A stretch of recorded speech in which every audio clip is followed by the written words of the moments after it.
অনেক দিন হলো আমি কিছু কথা বলতে চাই আপনাদের। কিছু কমেন্টের উত্তর আর কিছু প্রতিবেশীদের কথার উত্তর আমি দিতে চাই। আর কিছু মানে কথা বলে তারা কোন ফ্যামিলি থেকে উঠে আসছে তা জানি না। হয়তোবা ভদ্র ফ্যামিলি থেকে উঠে আসলে ভদ্রভাবেই কমেন্ট করতো, কথা বলতো। হয়তোবা তারা ভদ্র ফ্যামিলি না। আমরা ওরকম ভাষা মুখেও আনতে পারি না। যাই হোক, আসসালামু আলাইকুম। সবাই কেমন আছেন? নিশ্চয়ই সবাই ভালো আছেন? আলহামদুলিল্লাহ। আমিও কিন্তু আপনাদের দোয়ায় অনেক ভালো আছি। এই তো কাটা বাছা শুরু করে দিয়েছি। আর এই যে কয়েকটা বড় পাতা রেখে দিচ্ছি। পাতাগুলো দিয়ে বড়া বানাবো।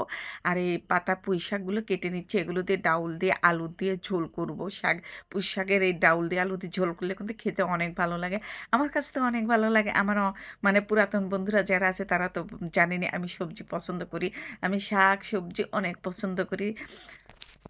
আমার অনেক আপুরা, অনেক ভাইয়ারা এত সুন্দর কমেন্ট করে যে কি বলবো, আমার কমেন্টের উত্তর দিতে এত ভালো লাগে। আর মানে এত সুন্দর তারা কমেন্ট করতে পারে, তাদের কমেন্টে কিন্তু আমার ভিডিও বানাতে মানে আরও আমি আনন্দ মানে পাই, যে সুন্দর ভিডিও বানাবো। আর কিছু আপুরা আছে মানে এমন কমেন্ট করে মানে মনটা খুব খারাপ হয়ে যায়। যাই হোক, আর আমার প্রতিবেশীর কথা কি বলবো, আত্মীয়স্বজনের কথা কি বলবো, তারা যে আমার সঙ্গে যে এমন করবে আমি এই ভিডিও বানাই দেখে তারা নানানজন নানান কথা বলে। আমার স্বামী অনেক টাকা ইনকাম করে।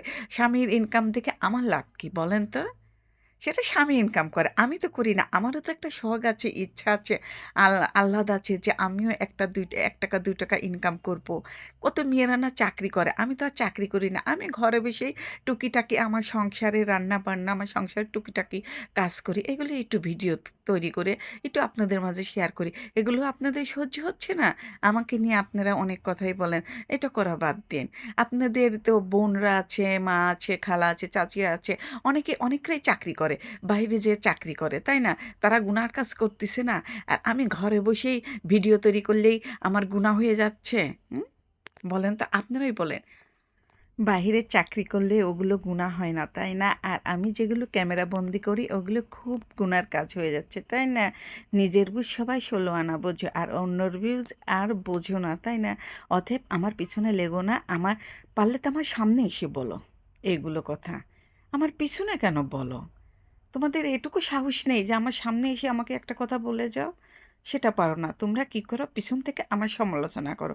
যাই হোক, আমার বন্ধুরা তোমরা কোনো রাগ করো না। আমাদের প্রতিবেশীর কথা বলছি, আমার আত্মীয়স্বজনের কথা বলতেছি। আমার এই যে বন্ধুদের কিন্তু বলিনি। তোমাদের সঙ্গে গল্প করতে কিন্তু আমার এই যে রান্নাটা প্রায় হয়ে গেছে। আর কীভাবে রান্না করছি তা তো দেখতেই পারছো। আর এই রান্নাটা এত মজা হয়েছিল, এত মানে টেস্টি হয়েছিল। তারপর রোজা থেকে খেয়েছি, মানে রোজা থেকে মানে যা রান্না করতেছি তাতেই মনে হয় অনেক মজা লাগতেছে। সারাদিন না খেয়ে থেকে ইফতার করে খেলেই কিন্তু মানে তৃপ্তি